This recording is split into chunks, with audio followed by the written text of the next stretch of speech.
Hello and welcome to a long requested video for Rhenish Sauerbraten. This Sauerbraten recipe is one of the most traditional and iconic dishes of Germany. You will need some patience to prepare the dish as the meat needs to marinate for several days, but it's so worth it.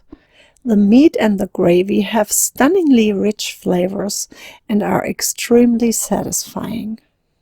There are many different versions of Sauerbraten, but Rhenish Sauerbraten is probably the best known. It is traditionally made from horse meat, but nowadays horse meat is practically, thankfully, abandoned from German cuisine, and today's German cooks in the Rhineland will serve you Sauerbraten made from beef.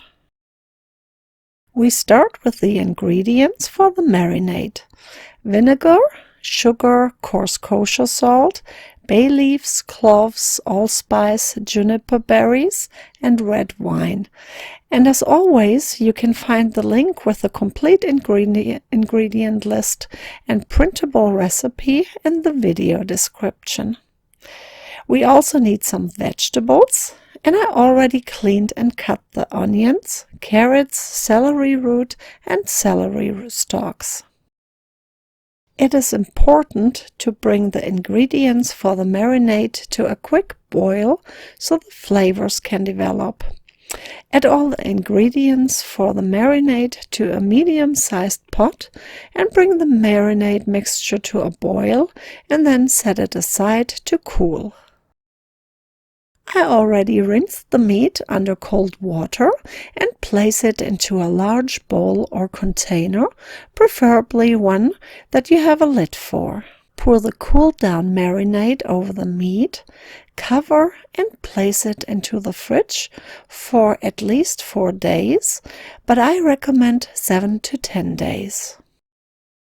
Alternatively, you can place the meat with the marinade into a foodsaver bag. After the marinating time, remove the meat from the container and strain the vegetables, but make sure to keep the liquid and set both aside. Melt clarified butter or lard in a large pot. And in the meantime, pat the meat dry and then place it into the pot and brown it on all sides on medium-high heat.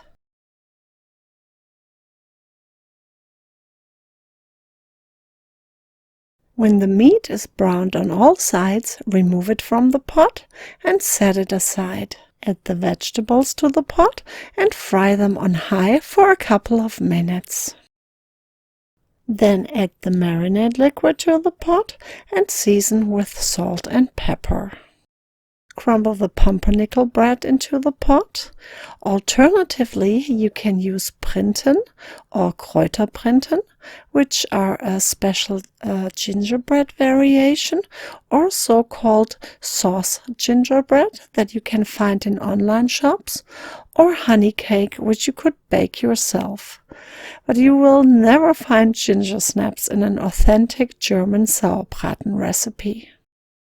Then add the broth and honey, mix everything well, and then place the meat back into the pot. Cover the pot with a lid and bring to a light simmer. Cook the meat until it is soft. The cooking time will vary depending on the cut of the meat you have and the marinating time. In the meantime, cover the raisins with hot water. If you don't like raisins, then just leave them out. When the meat is tender and almost falls apart, remove it from the pot. Strain the vegetables in a colander over a bowl to save the liquid, and then mash about half of the veggies through the colander holes with a large spoon. Next, we make a little bit of a roux and melt butter in the pot, add flour and brown it. Pour the marinade liquid and bring to a light simmer. Strain the raisins and add them also to the pot. Now you just need to slice the meat into thin slices and place them back to the sauce. Keep it on very low heat until you are ready to serve. Traditionally, Rhenish Sauerbraten is served with potato dumplings and a side of applesauce, but it's perfect with Spätzle or bread dumplings and a vegetable side dish too. Guten Appetit!